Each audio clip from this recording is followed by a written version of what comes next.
We've been fairly positive about the A220 over the past few years, and we stand by our assessment that the aircraft is fantastic from a customer experience point of view. Unfortunately, airlines have not had the smoothest time managing their A220 fleets due to the type's exclusive engine, which comes from the Pratt & Whitney geared turbofan family of power plants. Egypt Air has retired all of its A220s, and 5 out of 5 A220s are grounded at Iraqi airways. Now, French airline Austral has decided to give up on operating the type. Let's explore this news for today's video. And so, according to French newspaper La Tribune, Air Austral's problems with the Pratt & Whitney GTF engines powering the A220 has forced the carrier to retire all 3 of its airframes.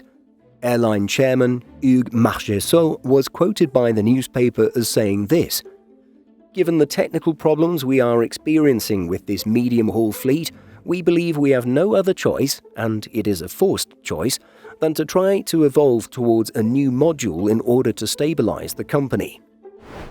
The news is not too surprising given that the engine type has had troubles for a few years now.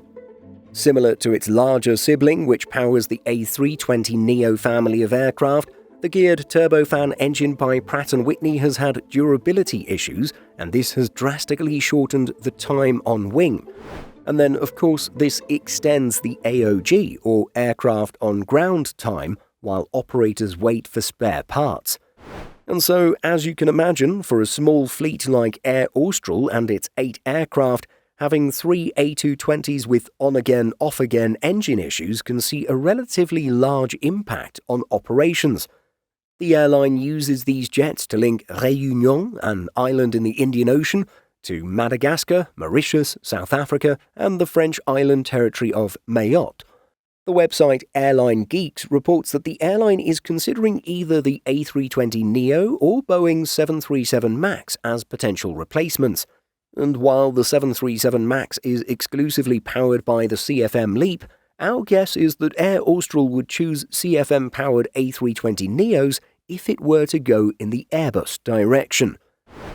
We've discussed the A220's issue a lot over the past year or two, especially over on our long-haul channel. Egypt Air is the most notable carrier ending its operations with the narrow body and giving up all 12 airframes. However, as we mentioned at the beginning of this video, all 5 of Iraqi Airways A220s have been parked and inactive, now for at least a year, if not more. Hopefully, these are growing pains that will be fixed in due course, and the A220 and its engines will be as reliable as other aircraft. While large A220 operators like Delta Airlines, Air Baltic, Air Canada, and others may be able to weather this turbulence, smaller carriers have proven less capable of riding out these engine issues.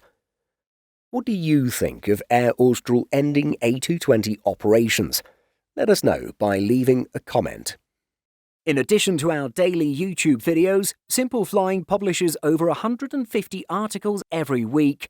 If you're looking for the latest aviation news and insights, visit simpleflying.com.